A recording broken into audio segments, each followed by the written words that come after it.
ជួយបកប្រាយខ្ញុំមួយម៉ាត់ទៅបងជួយខ្ញុំឈឺគូទៅឡើងទៅបើគូទៅណៃឡើងទៅបើបាត់ឡើងទៅបើពេញហ្នឹងគូឡើងទៅបើប៉ះចង់មកចាក់ថ្មីមេកាបៀតបៀនរាងកាយខ្ញុំមកបងខាងរោងចក្រគេបៀតបៀនរាងកាយហើយបាទបងបាទមុខបកបែគេចាប់ខ្ញុំប្រើខ្លាញ់រហូតបងប្រើខ្លាញ់ប្រើខ្លាញ់បាទបងប្រើខ្លាញ់បងជួយចាប់បងជួយចាប់ហើយគេប្រើណាគេថាខាងតកែឬក៏ណាគេអូនអ្នកគ្រប់គ្រងអ្នកមេការគ្រប់គ្រងបាទអ្នកគ្រប់គ្រងធីមចាំងនីមនឹងបងធីមចាំងនីមហើយគេចាប់អូនឯងប្រើខ្លាញ់រយៈពេលប៉ុន្មានខែចាប់ប្រើខ្លាញ់គេរួមទៅតាំងចូលមកចង់មួយឆ្នាំជិតមួយឆ្នាំហើយឥឡូវគូនេះឡើងទៅបើពេញបាទគូជួយឡើងទៅបើពេញហ្នឹងបងហើយឯងទ្រាំឈឺចាប់អញ្ចឹងទៀត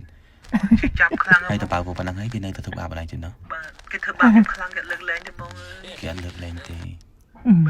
បាទជួយខ្ញុំផងបងឥឡូវបងជួយចង់ឲ្យបងនាំខ្ញុំទៅពេទ្យបកប្រែទៅពេទ្យទៅបងជួយគាត់ព្យាបាលខ្ញុំពេទ្យព្យាបាលបានអត់គាត់